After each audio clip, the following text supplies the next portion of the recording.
Hello everyone.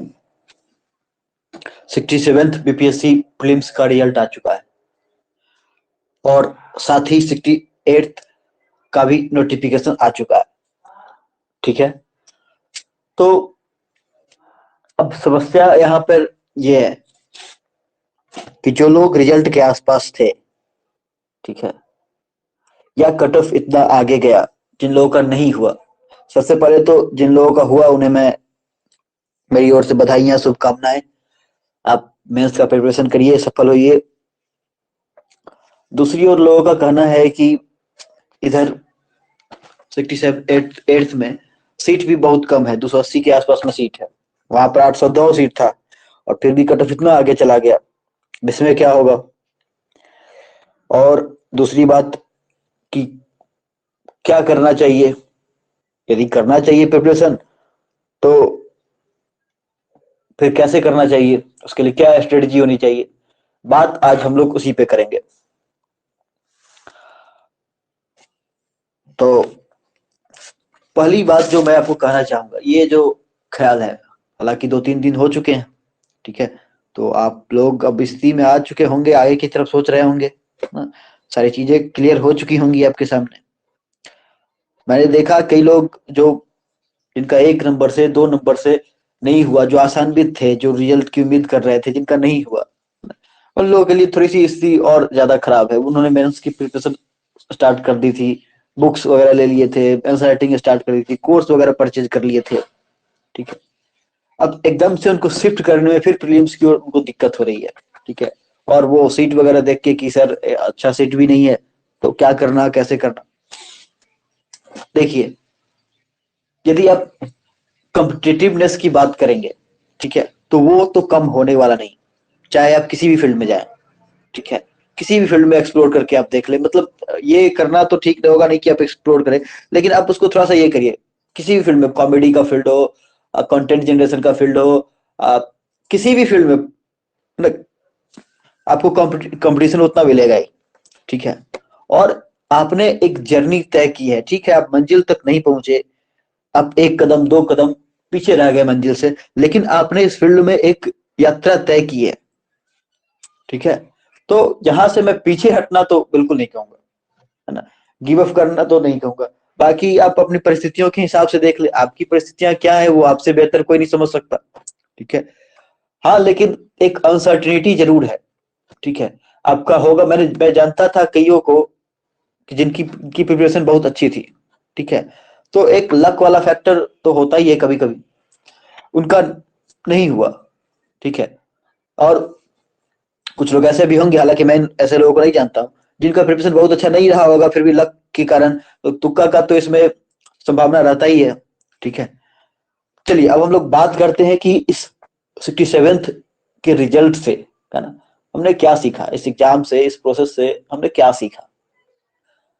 पहली बात ये कि कंपटीशन बहुत टफ हो चुका है ना। पहले वाली बात नहीं है कि सिर्फ प्रीवियस ईयर क्वेश्चन और थोड़ा सा करंट अफेयर्स देख करके और हिस्ट्री वगैरह पढ़ के आपका रिजल्ट हो जाएगा, ऐसी स्थिति अब नहीं रही। तो करना क्या चाहिए इसके लिए, ये पहली सीख थी हमारी इससे। और इसके लिए करना क्या चाहिए, ठीक है।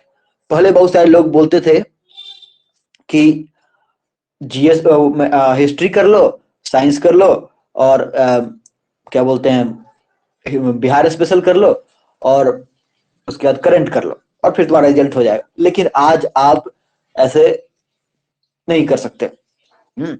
अभी क्वेश्चन जब हुआ था, जब हम लोग एग्जाम देकर आए थे, ठीक है, तो बहुत सारे लोगों ने कहा था कि क्वेश्चन सारे जो अभी तक एग्जाम हुए थे उनकी तुलना में टफ था, ठीक है। लेकिन उसके बाद मैं जानता हूं ऐसे लोगों को जिनका 118, 122, 125 मार्क्स है, ठीक है। तो लोगों ने इतना स्कोर किया, तो उन्होंने क्या किया, क्योंकि मैं जानता हूं कि लोगों ने क्या किया, तो फिर मैं आपको उसके बारे में बात करेंगे अभी, ठीक है। और क्या करना चाहिए, देखिए 2-3 बातें हैं। और दूसरी बात की समय भी आपके पास बहुत ज्यादा नहीं है, ठीक है। लेकिन मैं आपको बताऊंगा, मैं आपको कुछ चीजें बताऊंगा। जैसे जिन लोगों का रिजल्ट हो गया, जिन 11,000 लोगों का, ठीक है, उनसे आपके पास उनका 29 दिसंबर से मेंस है, ठीक है। तो आपका आज से 29 दिसंबर तक का दिन है, ठीक है, मतलब पूरा दिसंबर और जनवरी के नवंबर के जो 10 दिन है, ये 40 दिन आपके पास है, ठीक है। अगले 40 दिन उनके पास भी होंगे, ठीक है। और चूंकि वो प्री क्वालिफाई कर रहे हैं, ठीक है, तो उनका मोराल भी हाई होगा, एक। दूसरा, कंपेट भी आपको उन्हीं से करना है, ठीक है। तीसरा, कि उनकी प्रिपरेशन कहीं ना कहीं अच्छी रही होगी, इसीलिए अरे आप ये मान के चले, आप लक वाले फैक्टर को हाइड करके चले, है ना, उसमें आप कुछ कर नहीं सकते, और जिसमें कुछ कर नहीं सकते उसके बारे में बात क्यों करना। तो उनकी प्रिपरेशन अच्छी रही होगी आपसे, इसीलिए तो वो क्वालिफाई कर रहे हैं, ठीक है। तो आपको उनसे एज लेने के लिए आपके पास यही 40 दिन है, ठीक है। रिजल्ट आ गया और जितना निराश होना था, आप निराश हो चुके हैं, ठीक है। अब यदि आप इन सारी चीजों में उलझेंगे तो आप अपना परसेंट भी पे उसका इम्पैक्ट पड़ेगा, ठीक है। ठीक है, सीट कम है, लेकिन यदि आपके पास दूसरी अपॉर्चुनिटी है जो इससे बेहतर है, तो आप जरूर उसकी तरफ जाएं। अब करना क्या चाहिए, ठीक है, तो पहले की तरह तो ये नहीं कर सकते, लेकिन हम ये कर सकते हैं कि इन सब्जेक्ट्स का बेहतर प्रिपरेशन कर सकते हैं। अच्छा, बेहतर का प्रिपरेशन का क्या मतलब? बेहतर प्रिपरेशन का मतलब कि इन क्वेश्चन से, इन जो टॉपिक्स जो मैंने कोर टॉपिक्स बताए, जैसे मैं आपको बताता हूं, हिस्ट्री, दूसरा साइंस, और करेंट, और उसके बाद हिस्ट्री, साइंस, करेंट, और Bihar special. Okay, Bihar special. तो इनसे हमारा क्वेश्चन ना छूटे, ठीक है, इनके प्रिपरेशन हम बहुत अच्छे से करके जाए। साथ में जो हमारे कोर एरिया, जो ये तो कोर एरियाज थे, और जो कोर नहीं भी हैं, जैसे कि उसमें आता है पॉलिटी, उसमें आता है मैथ्स, ठीक है, उसमें आता है ज्योग्राफी,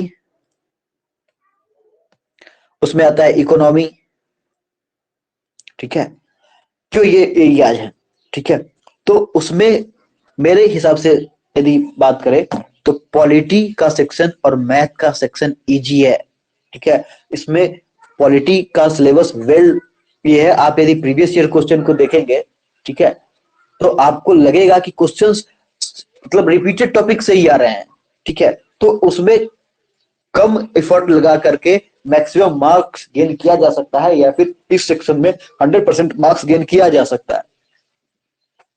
मैथ वाला सेक्शन भी मोर और लेस वैसा ही है, मैथ के क्वेश्चन बहुत टफ नहीं होते हैं। जिन लोगों का मैथ एवरेज भी है, एवरेज स्तर का है, वो भी 8 और 9 सही करके आते हैं मैथ्स में। तो हम क्यों ना उनसे और हमको उनसे एज लेना यदि है, तो हमको उसमें थोड़ा सा एफर्ट लगाना है एक्स्ट्रा, और उसमें +1 जो उनका 9 आता है तो हमारा 10 आए, हमारा एक भी गलत ना हो, ठीक है। हम अब रिस्क लेके नहीं चल सकते, है ना। जो अब जो सिचुएशन है, मैं आपको बता दूं कि कई लोगों का कहना था कि निगेटिव मार्किंग है तो वो कट ऑफ नीचे आएगा। भाई नहीं आएगा कट ऑफ नीचे, ठीक है। कट ऑफ यदि नीचे आएगा भी तो 113 से 100 हो जाए, मतलब 110 हो जाएगा, उससे नीचे नहीं आने वाला। ऐसा मैं क्यों कर रहा हूं? एक तो आप जान रहे हैं सीट कम है, ठीक है। दूसरी बात है कि जो लोग, जिन लोगों ने 122 125 स्कोर किया, वो लोग कहाँ जाएंगे भाई, है ना। तो कट ऑफ नहीं होने वाला कम, और कोई पीछे हटने वाला भी नहीं। मैं आपको बता दूं, यूपीपीसीएस का नोटिफिकेशन अभी आया नहीं है, मतलब वो लोग भी खाली बैठे हैं। झारखंड का तो जो आया था, वो अभी वो लोग भी खाली बैठे हैं। तो झारखंड वाले, यूपी वाले सारे, और आपके बिहार के जो लोग हैं स्वयं, तो सारे लोग यही आ रहे हैं। अभी अभी कोई एग्जाम नहीं है उनके आगे, ठीक है। और ऊपर से इसमें कट ऑफ बढ़ाने के पीछे बहुत सारे जो मतलब जो दूसरे एग्जाम एसएससी वाले हैं, तो वो भी आ जाते हैं। तो आपको, और मेन लड़ाई यही है, ठीक है। मेंस की लड़ाई भी है, मेंस की लड़ाई भी है, लेकिन मेन लड़ाई आपकी यही है। तो पॉलिटी और मैथ जो है, इसमें आप टारगेट 10 आउट ऑफ 10 ही लेकर के चले, ठीक है। ज्योग्राफी, ज्योग्राफी थोड़ा सा लेंदी हो जाता है, क्योंकि इसमें आपको बिहार ज्योग्राफी भी है, इंडियन ज्योग्राफी भी है, और वर्ल्ड ज्योग्राफी भी है। तो इसमें हम लोग बात करेंगे, ठीक है, डिटेल में। इसमें एक मैं सेपरेट वीडियो लेकर के आऊंगा, जिसमें हम लोग बात करेंगे कि हम कौन सारे से कोर एरियाज है जहां से क्वेश्चंस बने हैं, ठीक है, और जो हम नहीं छोड़ सकते, जहां से एक भी क्वेश्चन बना है, ठीक है, तो हम उसको कोशिश करेंगे कि हम उसको ना छोड़ें। जो मोस्ट इंपॉर्टेंट है हमको उसको करना चाहिए।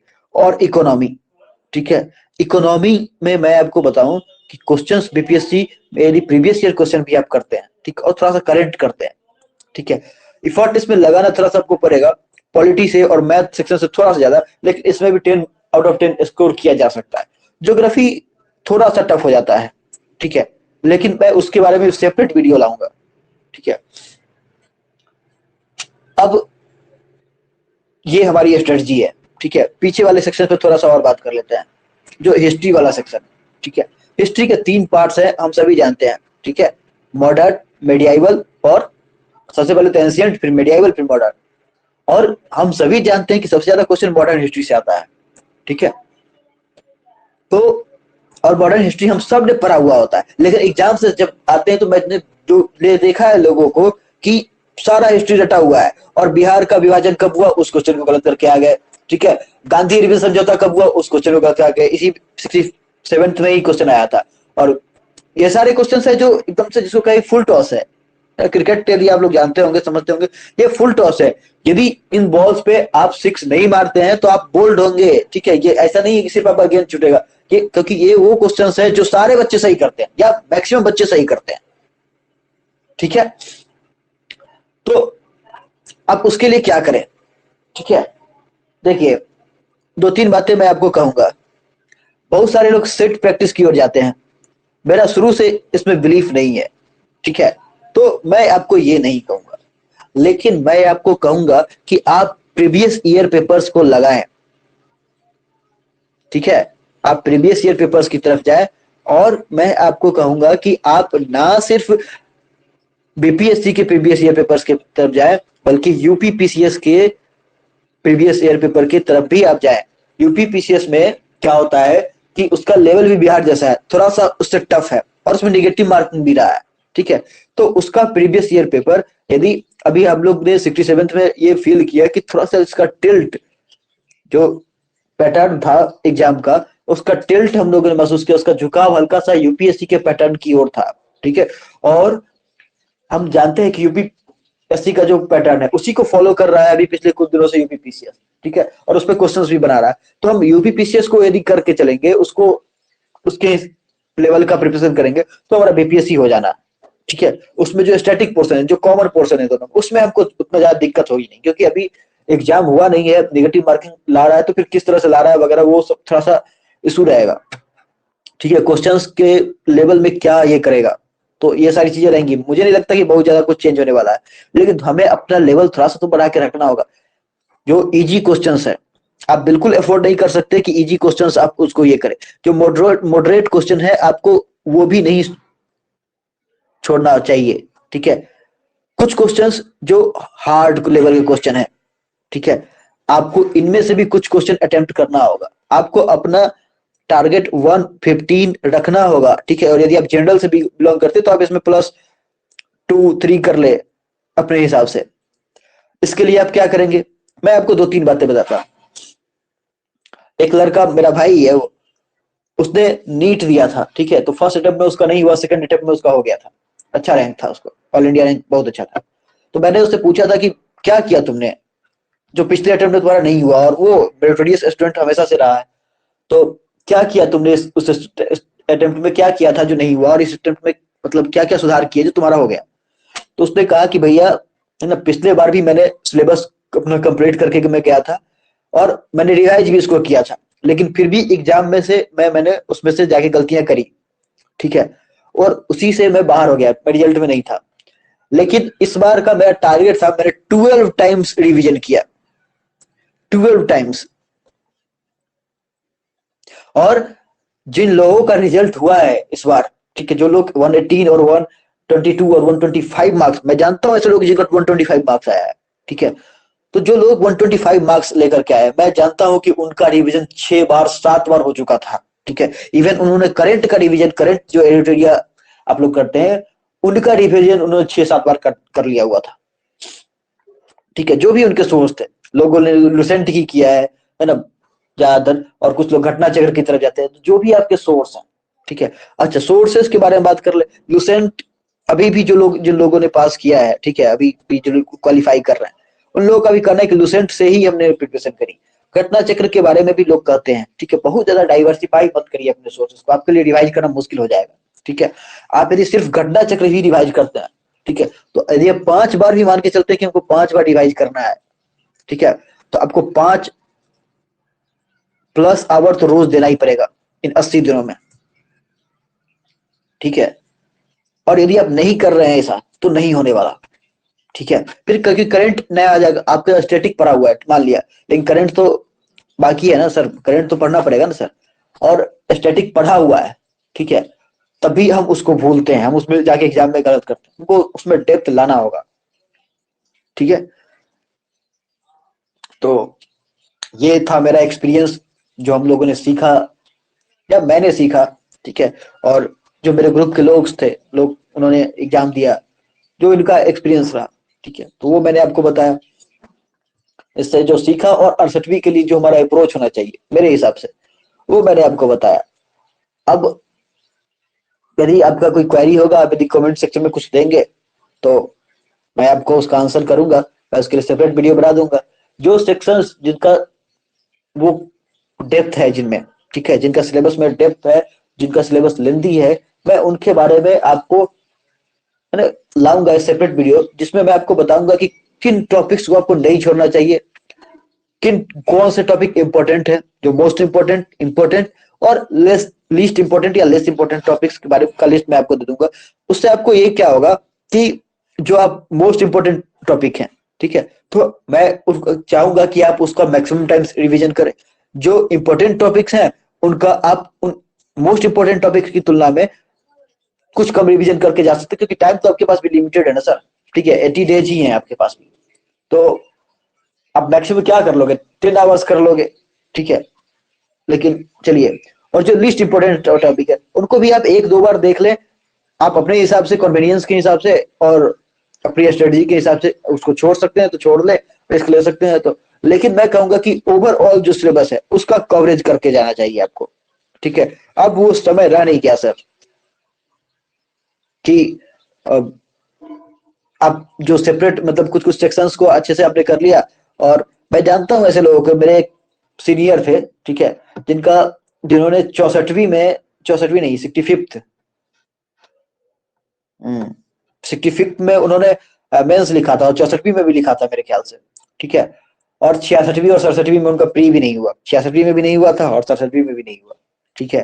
उन्होंने मेंस क्या लिखा था, इंटरव्यू तक गए थे, ठीक है, लेकिन उनका नहीं हुआ, इन 2 सालों में प्रीलिम्स नहीं हुआ, ठीक है। तो डायनासोर वाली कहानी आती है, ठीक है, कि बदलते समय में, बदलते वक्त के हिसाब से वो अपने आप को ढाल नहीं सके और वो आउट ऑफ कॉन्टेक्स्ट हो गए, है ना।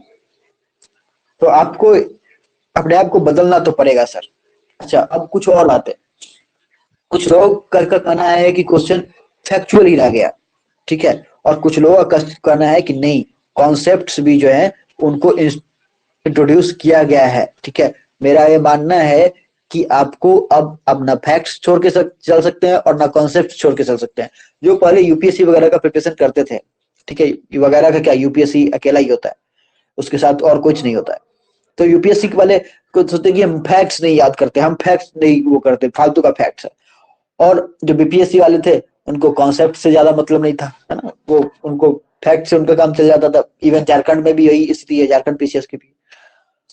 लेकिन अब स्थिति नहीं है ऐसी, ठीक है। आपने इस बारे में क्वेश्चन देखा होगा, क्वेश्चन कॉन्सेप्चुअल आए हैं, इवन करंट में भी क्वेश्चन कॉन्सेप्चुअल थे, ठीक है। जो सीधा वन लाइनर फैक्ट रट के आपका नहीं बनता, ठीक है। वन लाइनर फैक्ट से मैं मानता हूं कि आपको 80 to 85 या 5 और 5 प्लस माइनस भी आपके क्वेश्चंस, 85 प्लस माइनस क्वेश्चन आपके फैक्ट से हो सकते थे। लेकिन जो रिमेनिंग 60 और 65 क्वेश्चंस हैं, ठीक है, उनके लिए आपको कॉन्सेप्ट्स की जरूरत थी, थोड़ा बहुत कॉन्सेप्ट आपको चाहिए था, ठीक है। ये जो डाटा है उसमें प्लस माइनस का 5 का आपका वो हो सकता है, वैरी कर सकता है, लेकिन आपको चाहिए था कॉन्सेप्ट, ठीक है। तो आप कॉन्सेप्ट छोड़ के नहीं जा सकते। फैक्ट्स के लिए आपको क्या करना होगा, फैक्ट्स के लिए सभी जानते हैं कि लूसेंट, ठीक है। अब यहाँ पर लूसेंट का एडवर्टाइजमेंट नहीं कर रहा हूँ, ठीक है, लेकिन यदि आपको करना है तो करना ही है, ठीक है। और कॉन्सेप्ट के लिए मैं बोलूंगा, कॉन्सेप्ट के लिए कि आप एनसीईआरटी पढ़े, ठीक है सर। एनसीईआरटी आप 1-2 बार पढ़ के जाए, ठीक है। नहीं एनसीईआरटी पढ़ेंगे तो फिर दिक्कत है। कॉन्सेप्ट जो बेसिक कॉन्सेप्ट तो वही है ना, बाकी बुक्स ने इलेबोरेट किया हुआ है उसको, ठीक है, लेकिन बेसिक कॉन्सेप्ट वही है। तो आप एनसीईआरटी कम से कम पढ़ के जाए, और एक बार नहीं, ठीक है। आपको मैं एक दो बातें और बताना चाहूंगा कि आप ऐसा कुछ भी वो नहीं टच करेंगे जिनको आपके हिसाब से आप कम से कम 5 बार रिवाइज ना कर पाए, ठीक है। आप अपना स्ट्रेटेजी रखेंगे कि मैं किसी भी चीज को टच कर रहा हूं तो मैं उसको 5 बार रिवाइज करूंगा एग्जाम से पहले, तभी मैं उसको ये करूंगा, ठीक है। इसके लिए आप उसको ये कर सकते हैं कि जो अभी का 40 दिन है, ठीक है, अभी मैं ये नहीं बोलूंगा कि आप करंट पढ़ना शुरू कर दो, अभी मत पढ़ो करंट, लेकिन जो स्टैटिक पोर्शन, इन 40 दिनों में आप इसको 2 और 3 टाइम्स तो कर ही सकते हैं, ठीक है। 30 डे का ले लीजिए, इस 30 डेज में जो आपका स्टैटिक पोर्शन है, जो जिसका वेटेज ज्यादा है, उनको आप 2-3 बार कर लीजिए, जैसे करंट, जैसे कि हिस्ट्री, जैसे कि बिहार स्पेशल, और जैसे कि साइंस। तो आप इनको 2 और 3 टाइम्स कर लीजिए, ठीक है, इन 30 डेज में। और अगले जो आपके 50 डेज बचे हुए हैं, उनमें बाकी सिलेबस को लीजिए, इनका रिवीजन करते रहिए आप, ठीक है, इस हिसाब से करिए, ठीक है। तो आप अपने हिसाब से कर सकते हैं कि आपके क्या क्या प्रोग्राम है, आप क्या करते हैं, कितना आवर दे सकते हैं, वो उस हिसाब से करिए। लेकिन मैं कहूंगा कि मिनिमम 5 आवर यदि आप नहीं देते हैं तो फिर ठीक है, दिक्कत है यहाँ पे। इससे कम आप नहीं दे सकते, इससे कम आप रिजल्ट की उम्मीद नहीं कर सकते, ठीक है, क्योंकि कंपटीशन में पहले तो जो लोग हैं वो उनसे भी आपको कम्पीट करना, नए लोग भी आएंगे इस फील्ड में, ठीक है। तो ये सारी चीजें हैं, ये मेरा पॉइंट ऑफ व्यू था, ठीक है। Thank you.